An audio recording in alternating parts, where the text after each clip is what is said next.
안녕하세요. 한신교육연구소 임정혁 대표입니다.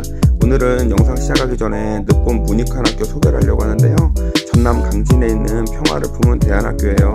제가 매우 존경하는 늦봄 문익환 목사님의 정신에 따라 설립된 곳으로서 기숙형 학교입니다. 지금 2021학년도 모집 요강이 발표가 되었어요. 여러분 여기에 관심 가져주시고 또 많은 참여와 지원 부탁드립니다. 감사합니다. 안녕하세요. 한신교육연구소 임청혁 대표입니다. 네, 오늘 이 시간에는요, 오랜만에 자녀 성교육에 관한 이야기를 좀 해보려고 합니다. 그동안 우리 이제 청소년들이나 청년들, 물론 우리 이제 그 성인들도 좀 아시면 좋을 만한 그런 내용들을 계속 얘기를 해왔습니다만, 오늘은 이제 조금 더 부모님께 포커스를 맞춰서 말씀드릴 건데, 우리 청소년들도 같이 봐도 돼요. 우리 20대들도 보시면 도움이 될 겁니다. 자, 오늘 이야기할 주제는 뭐냐면 야동이에요. 내 자녀가, 우리 청소년들이 무흐한 영상을 본다 이거예요. 음란물을 보는데 이걸 보고 당황하는 부모님들이 굉장히 많아요. 예를 들어서 내 아들이, 내 딸이 초등학교 5학년, 6학년이에요. 근데 막 야동을 보면서 좋아하고 있어. 막 애가 눈에서 시뻘게 막 레이저가 나면 막 불타올라, 파이어! 막 불타오르고 있어. 그럴 때 어떻게 할 건가? 보통 부모님들의 반응 또는 양육자분들의 반응을 보면은 굉장히 극단적이에요. 양극단에 서 있어요. 그러니까 예를 들어서 한쪽은 야, 그거 원래 애들 다 크면서 보는 건데 그거 잔소리하지 마라. 정상이다. 가만 놔둬라. 나는 초딩 4학년 때부터 봤다. 아이, 원래 그렇게 크는 거지. 이렇게 그냥 놔두는 분이 있고, 어떤 분은 너무 민감한 거예요. 제가 안성에 놓은 초등학교 갔더니 이분이 중학교 국사 선생님이신데 아들이 4학년이래요. 근데 얘가 유튜브로 음란 영상을 본 거예요. 이렇게 야동 같은 걸. 그러니까 엄마가 너 일로 와라 이 자식아 해가지고 그 식탁에 앉혀놓고 얘 보고 자기가 본 거 다 목록을 쓰라고 했대요. 그리고는 그 애가 기억해서 또 그걸 썼어요. 또 머리도 좋아요 애가. 그러니까 그걸 엄마가 이렇게 막 검색을 해서 내용을 일일이 확인해보고 애를 그 자리에서 막 뺨으로 후려치다는 걸 막 이렇게 해. 그걸 저보고는 어떻게 해야 되냐고 좀 도와달라고 교수님 막 그러길래 아이 왜 그렇게 하셨냐고 막 얘기했던 기억이 나는데, 자, 제가 정리해 드릴 테니까 제가 알려드린 대로 한번 해보세요. 그러면 도움이 많이 되실 겁니다. 자, 우선 첫 번째로 우리나라 어린이 청소년의 음란물 시청 또는 이용 실태에 대해서 잠깐 말씀드려 보자면, 초등학교 4학년부터 보는 애들이 꽤 있습니다. 제가 서울에는 모 초등학교에서 음란물 관련 교육을 계속 몇 년째 지금 진행하고 있는데 전교생을 다 하거든요. 이 친구들의 경우는 학급마다 막 들어가서 하고 있는데요. 이 친구들은 4학년 때 처음에는 그랬어요. 음란물 관련 교육을 한다고 하니까 교장 선생님 뭐 애들한테 그런 얘기를 해서 자극을 하냐 막 이렇게 막 얘기를 하셨었는데 그렇지 않아요. 그 학교도 그 교육을 본격적으로 하게 된 계기가 처음에 딱 이런 자세였거든요. 4학년 학급에서 음란물 관련해서 대형 학교 폭력 사건이 터진 거예요. 그리고 나서 급해가지고 막 부랴부랴 저희들이 들어가서 지금 몇 년째 교육을 하고 있는데, 사실 제가 현장에서 보면 4학년은 약간 빠른 느낌은 있습니다. 순진한 애들이 훨씬 많아요. 그러나 5학년, 6학년은 다릅니다. 5학년, 6학년은 어쨌든 애들이 한두 명이라도 얘기를 하기 시작하면 학급에 있는 모든 친구들이 노출이 되는 거거든요. 그 5학년 아이들이 지금 어느 정도냐면, 초등학교 아이들 중에 음란물을, 처음 시청한 연령 보면 초등학교 5학년이 30에서 35%, 6학년이 35에서 40%예요. 그러니까 5, 6학년이 되면은 70% 이상은 봤다 이렇게 보시면 되는 거예요. 그럼 한번 생각을 해보세요. 여러분, 초등학교 5, 6학년 때 이미 애들이 야동을 다 보고 음란물을 다 봤는데, 그때도 지금 여러분 자녀가 다니는 학교, 우리 청소년들 생각해봐. 5학년, 6학년 때 학교에서 야동교육 받아본 적 있어, 없어? 야동교육 받아본 적 한 번도 없지? 없을걸? 없어요. 학교에서 선생님들이 싫어합니다. 그런 얘기 하지 말라고. 애들 학교에서 사고 안 치는 교육 해달라고 그래요. 사고 안 치게 조심해야 될 교육. 여러분 부모님들도 아마 그러실 거예요. 초등학교, 국민학교, 옛날에 국민학교죠. 국민학교 기억나시죠? 체변봉투 받고 1993년도 꿈돌이 대전엑스포 이런 거 생각나시죠? 그때 우리가 무슨 성교육을 받아봤습니까? 그냥 커가지고 생득 지지라고 크면은 저절로 알게 된다고 다 그랬지. 그렇잖아요. 그러니까 5, 6학년쯤 되면은 음란물 관련 교육에 들어갔어야 된다. 지금 내 자녀가 중학생이에요. 그런데 얘가 음란물을 보고 있는 것 같아. 그러면 여러분 제일 먼저 뭐부터 따져봐야겠어요? 이 아이가 성교육을 지금 제대로 받고 있는가? 학교에서 뭘 배우고 있는가? 애가 집에서 나하고 어느 정도로 음란물 내지는 성교육을 진행하고 있었는가? 아이들 돌봄 상황부터 점검을 해봐야 돼요. 애가 지금 교육을 받을 지금 때가 지난 거예요. 이미 이미 중학교 때 봤으면 이미 지난 거예요. 그때까지 음란물 관련 교육을 안 했으면 학교도 안 하니까 집에서라도 해야 할 거 아닙니까? 제가 그래도 주말에 우리 5, 6학년 친구들이나 중고등학교 애들, 우리 친구들 그 소수로 모아놓고 그룹 성교육, 소수 중에 쪽집게로 이런 거 많이 해요. 학교에서 못 배우는 것들 알려달라는 거예요. 그래 막 별의별 얘기 다 해달라고 한다니까요. 이거부터 한번 봐보세요. 이미 중고등학교 때는 이미 교육이 늦은 거다. 5, 6학년 때는 음란물 관련 교육이 들어갔어야 된다. 이게 첫 번째. 그 다음에 두 번째. 제가 아까 너무 극단적으로 아이들을 보지 말자고 그랬잖아요. 교육은 굉장히 리드미컬한 과정입니다. 아주 살아있는 생명체 같은 거예요. 우리 친구들이 어떤 리액션을 보이냐에 따라서 달리 접근해야 되는 겁니다. 그럼 어떻게 해야 되냐? 우선 첫 번째로 저희는 제가 이제 벌써 이 성교육 시작한 지도 몇 년인가? 10몇 년 된 것 같은데, 10수년 됐습니다. 저희는 처음에 미국 유타대학의 빅터 클라인 박사가 제시하는 음란물 중독 4단계 이론으로 트레이닝을 받았어요. 그런데 제가 현장에서 벌써 10몇 년 일을 하고 전국적으로 학교를 2,000개를 넘게 다닌 것 같은데, 학교뿐만입니까? 뭐 직장 같은 거 한번 진짜 엄청나게 다녔는데, 제가 가만히 보니까 이 이론이 안 맞아요. 우리 현실에. 우리 현실하고 좀 안 맞아요. 단계도 4단계는 좀 약한 느낌이 있고, 그리고 각 단계에 해당하는 설명도 안 맞아요. 그러면 제가 이제 저희 연구소에서, 저희 회사에서 터득하고 이제 적용하는 이론은 뭐냐면 음란물 중독 5단계 이론이에요. 호기심, 상승, 불감, 일반화의 오류, 실행, 이 5단계입니다. 하나하나 요약해야 될게요. 첫 번째, 호기심 단계. 호기심은 말 그대로 우리 학생들이, 우리 친구들 한번 자기 경험을 한번 떠올려 보세요. 5, 6학년이든 중학교 때거나 음란물을 호기심으로 우연히 친구 따라서 어쩌다가 유튜브 다른 거 막 보고 있다가 하나 뜬 거 같이 보거나 뭐 이런 거야. 아니면 뭐 신문기사 검색하다가 하나 뜬 거 클릭해가지고 그 광고 보고 이런 단계입니다. 호기심 단계예요. 호기심은 모든 청소년이 성장하면서 자연스럽게 경험하는 단계입니다. 이거 갖고 뭐라고 할 필요 없어요. 이럴 때 어떻게 하느냐? 이럴 때 양육자분들, 부모님이 하실 일은 가만 놔두는 거예요. 모른 척 하는 겁니다. 다만 이 아이들이 평소에 인격적으로, 인권 친화적으로, 양성평등 의식을 잘 기르면서, 성인지 감성을 잘 기르면서 성장하기만 하면 돼요. 그러면 이거 계속 보라고 해도 안 본다니까. 보고 뭐야 이상해 이렇게 느낌 받는다니까요. 볼 때 보더라도 분별을 할 줄 안다. 그러니까 평소에 내가 아이들을 어떻게 기르고 있는가, 나의 양육 태도부터 점검을 해보자. 이게 1번. 그냥 모른 척 하세요. 그냥 놔두세요. 대부분 좋아져요. 우리는 안 그랬어요. 옛날에 빨간 비디오 막 19금 막 중국 영화 10편 빌리면서 그 빨간 비디오 하나 딱 꽂아놓고 삼촌이 빌려오라고 시켰어요. 막 이렇게 거짓말하고 그런 적 없어요? 저만 그랬어요? 저만 이상한 거예요 지금? 나만 이상한 거야? 그렇죠? 아마 비슷한 경험 있을 겁니다. 이거는 그냥 모른 척 하세요. 아시겠죠? 너무 호들갑 떨 필요 없습니다. 이러면 이제 뭐 100명 중에 95명, 96, 7명 그냥 조용히 넘어갑니다. 근데 문제는 한 서너 명 되는 애들, 한 너댓 명 되는 얘네들이거든요. 3에서 5%. 얘네들이 2단계로 가요. 상승 단계는 뭐냐면 이제는 자신의 의지를 갖고 적극적으로 음란물을 찾아내고 수집해서 모으는 단계다. 이게 2단계예요. 그래서 막 컬렉션을 막 구성하는 거예요. 한국 거, 일본 거, 서양 거, 귀여워, 연하남, 유부녀, 연상녀, 메이드녀 막 시리즈를 막 구성을 막 이렇게 막 이게 2단계. 그리고는 자신의 컬렉션을 보고 만족하는 거죠. 내 외장하드 1테라가 있다고, 1테라바이트를 영상을 모았다고. 이런 애들이 학교에 가면은 어떻게 되냐? 얘는 야동 밝힌다고, 좋아하는 애라고, 엄청 밝힌다고 이렇게 평가를 받는 겁니다. 2단계에 도달한 아이들은 그냥 두시면 안 돼요. 2단계에 도달한 아이들은 전문가에 의한 특별교육을 좀 해줘야 됩니다. 그러면 이 친구들이 볼 때 보더라도 또 분별력을 갖고 브레이크 걸 때, 스탑할 때 또 멈출 줄 아는 그런 어떤 절제력, 판단력을 가질 수가 있어요. 2단계는 전문가에 의한 특별교육을 시행을 하자. 1단계 때는 보호자분들, 부모님이랑 하는 거예요. 그리고 그 전에 이미 5, 6학년 때 교육이 있었어야 되고요. 자, 그렇게 하면 또 2단계도 95, 6, 7명은 다 괜찮아요. 근데 또 한 3에서 5%가 문제야. 그럼 얘네들은 3단계로 갑니다. 불감증. 불감은 이제 득도의 경지에 도달한 겁니다. 막 노출이 너무 많이 됐어. 막 이제 막 득달. 그리고는 막 평론을 할 수 있는 막 분석 전문가의 단계. 이번엔 너희들이 이 배우가 몸매 관리가 아주 잘 됐구나. 이번 신음소리는 아주 리얼했어. 표정이 살아있어. 야, 이번에 앞트임 뒤트임인데 괜찮구나. 가슴 라인이 이번에 더 잘 잡혔어. 이런 평가가 가능한 데가 3단계. 이 아이들이 학교에 가면 보통 김본자로 통합니다. 야동의 본자죠. 득도의 경지에 도달한 그런 아이들이에요. 그러나 아쉽게도 3단계부터는 이제 좀 중한 단계로 도입 들어가는 이제 시기다라고 보고, 저희들이 이제 단순 교육으로는 되지 않고요. 이럴 땐 심리 상담 치료를 같이 합니다. 근데 이때 이 학생만 보고 하지 않아요. 보통은 가족 상담을 같이 해요. 왜 가족 상담을 같이 하냐면, 자, 한번 생각해 보세요, 여러분. 가정에서 뭐 할머니가 됐든 할아버지가 됐든 뭐 조선 가정이든 양부모 가정이든 한부모 가정이든 뭐 무슨 가정이든 마찬가지예요. 아이들이 사랑을 잘 받고 케어를 잘 받고 애착 관계가 잘 형성되고 또 일반적인 어떤 건강한 삶의 루틴을 갖고 있는 가정이라고 한다면 이 아이들이 음란물에 중독될 시간이 없어요. 되고 싶어도 될 수가 없습니다. 그냥 보고 넘어가고 1단계나 2단계에서 끝나는 거지.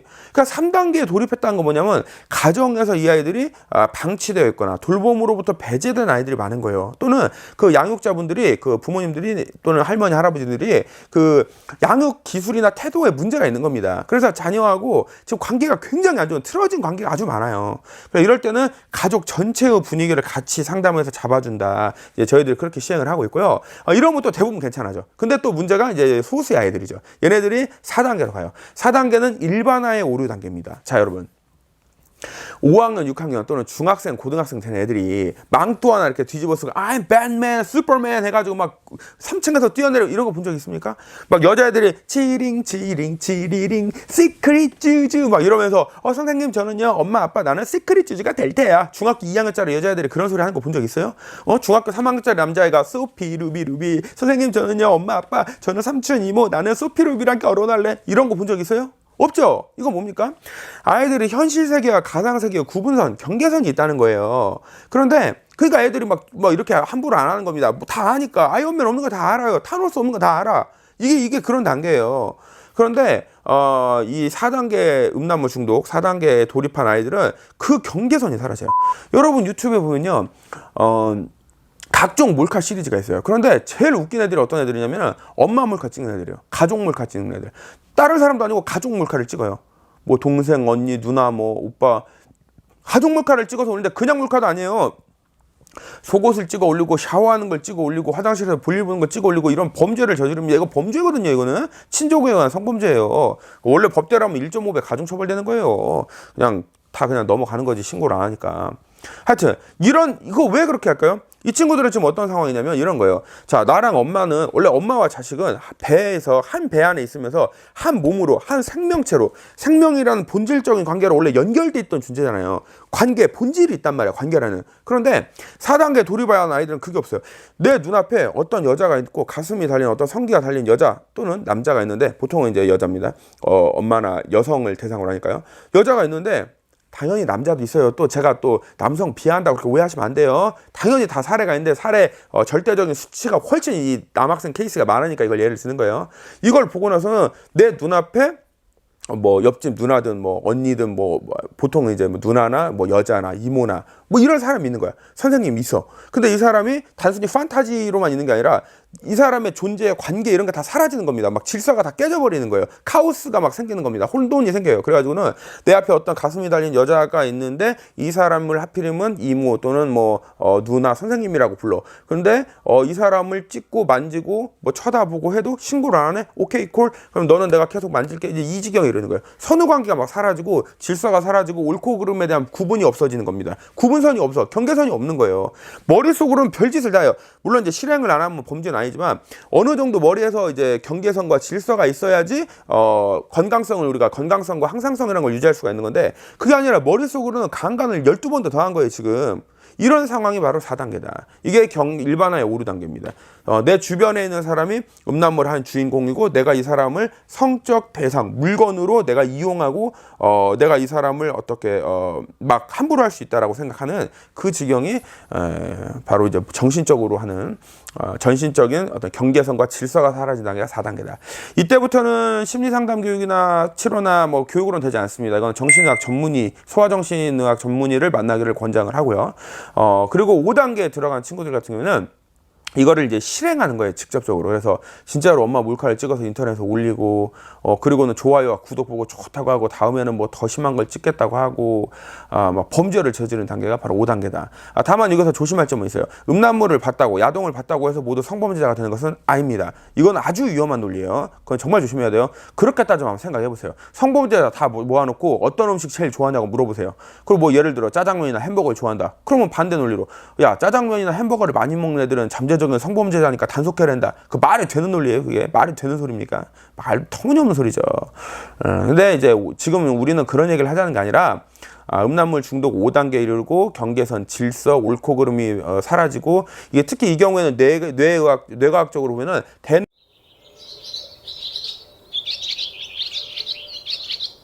전두엽 기능이 저하되거나 마비된 상태거든요. 이 경우에는 이제 합리적인 의사 결정 이런 게 전혀 안 되는 단계죠. 그래서 이 경우에는 격리 후 약물 치료까지 권장합니다. 당연히 가족 상담하는 거예요. 왜 하필 격리 후 치료냐? 너무 위험하지 않냐? 이거 자가격리도 하고 뭐냐? 이때는 이미 아이들이 바바리맨 짓을 한다거나 공연 음란죄입니다. 아니면 성추행을 했다거나 아니면 강간 미수를 한다든가 여러 가지 굉장히 극단적인 상황이 발생합니다. 그러다 보니까 집중 치료를 하자는 거예요. 집중적으로 케어를 해야 된다. 그렇다고 애들은 환자로 그 정신 이상자로 몰아붙이자 그런 게 아니라, 이 친구들은 좀 다층적으로 그리고 심층적으로 봐야 되는 게, 이 친구는 지금 보호자, 양육자의 관계가 굉장히 지금 문제가 있을 확률이 높고요. 돌봄의 상황도 문제가 있죠. 그러면 사회복지 서비스도 개입시켜야 될 거고요. 그걸 알아봐야 될 거 아니에요. 지역사회랑 협의를 해야 돼요. 그리고 양육자와의 관계가 문제가 있으면 부모 문제인지 자식 문제인지 이 둘 모두 문제인지, 가정 상황은 어떤지, 이 가정에 무슨 문제가 있는지 이것도 찾아봐야 돼요.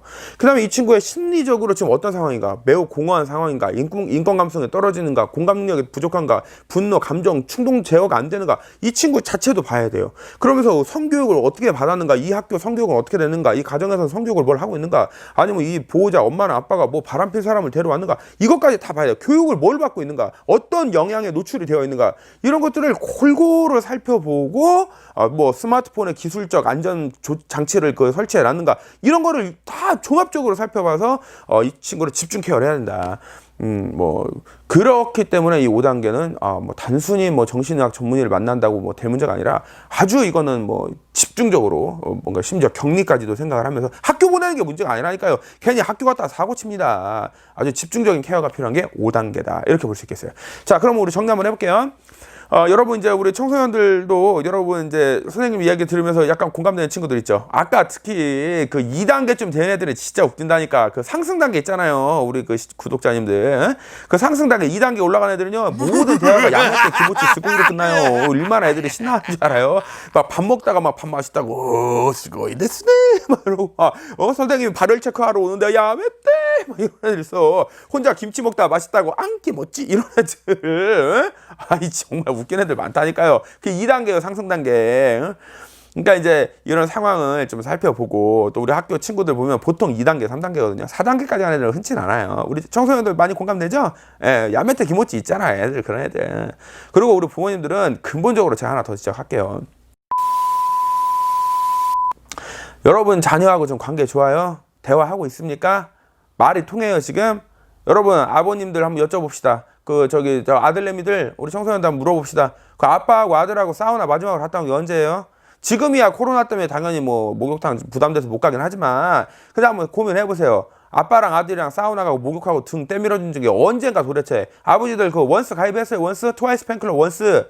달방 본 적 있어? 달방? 달방도 안 보고 무슨 아들이랑 대화를 한다는 거예요. 달방, 달려라 방탄, 달방. 방탄이 그 콘서트 하는 거 못 봤어요? J.O.B. Finally Here 할 때 내가 어떻게 이런 것도 해주고 해야지. 그래야 대화를 할 거 아니에요. 자식들하고 무슨 소통을 하는 겁니까? 우리 청소년들 한번 따져서 생각해봐. 엄마 아빠하고 내가 얼마나 지금 소통하고 있는가. 이런 근본적인 관계성 개선이 되지 않으면 자녀하고 케어도 되지 않고, 음란물 야동을 봤다고 해서 엄마, 아버지, 어머님, 지금 딸내미가 야동, 야설, 야툰이 웹툰이거든요. 애니메이션은 동인지 만가에서 이거 만화를 이제 그 성인 버전으로 만든 걸 동인지 만가라고 그래요. 그럼 야설은 야한 소설, 인소, 인터넷 소설, BL, 보이즈 러브, 남자 보이그룹끼리 사랑하는 소설, GL, 걸스 러브에서 여자 걸그룹끼리 사랑하는 소설, 이런 거 본다고 지금 야툰 이런 거. 이걸 보고 있는데 지금 우리 보호자분들은 도대체 이런 거에서 얼마나 아냐 말이에요. 애들 보는 유튜버들 알아요. 자녀하고 근본적으로 관계가 형성이 안 돼 있는데 무슨 대화를 한다는 겁니까? 애가 야동 갔다고 어느 날 갑자기 야, 딸, 아들 앉아. 아빠가 엄마가 성교육을 할 거야. 그 말 돼요 그거? 그럼 애들이 어머님 아버님 죄송해요. 제 인생을 다시 살겠습니다. 이러겠어요? 택도 없는 소리죠. 왜 그러냐? 미쳤냐? 뭐 잘못 먹었냐? 무슨 교육이야? 네가 날 언제 나한테 신경 썼다고. 애들이 이러지 않겠어요? 근본적으로 자녀하고 어느 정도 신뢰가 형성되는 걸 봐야 돼요. 교수님, 애들이 지금 중학생, 고등학생 말 거 다 하는데 부모도 생각을 해야죠. 말이 되는 소리를 하세요. 15살짜리, 16살짜리가 어떻게 40, 50 먹은 부모를 이해를 합니까? 우리는 살아왔잖아요. 우리는 이해할 수 있어요. 눈높이 내릴 수 있습니다. 보세요. 여러분, 우리가 애들이 보는 달려라 방탄 보면서 또는 뭐 아이즈원추 막 이런 거 보면서 아이즈원 그 방송했던 거 아이즈원추 엠넷에서 했던 거 이런 거 보면서 우리는 볼 수 있어요. 우리는 저 뭡니까 뭐 어벤져스 볼 수 있어요. 그러나 애들이 백분 토론 보고 나랑 토론하진 않아요. 애들이 나하고 무슨 뭐 시사 매거진 이런 거 보고 나하고 토론하진 않습니다. 한번 고민해보세요. 애들이 백분 토론 보고 나하고 토론하진 않나요? 나는 볼 수 있어. 나는 애들이 보는 M카도 볼 수 있고 뮤뱅도 볼 수 있어요. 그죠?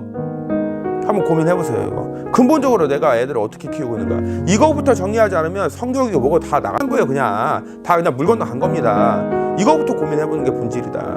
아시겠죠? 네, 오늘 강연은 여기서 마무리할게요. 여러분 모두 가정에서 자녀와 관계 회복도 잘 되고 또 음란물 관련해서도 좀 단계별로 너무 극단적으로 하지 말고 좀 리드미컬하게 생명력 있게 단계별로 좀 전문적으로 잘 접근하시기를 이렇게 기원을 하면서 마무리하도록 할게요. 고생하셨습니다.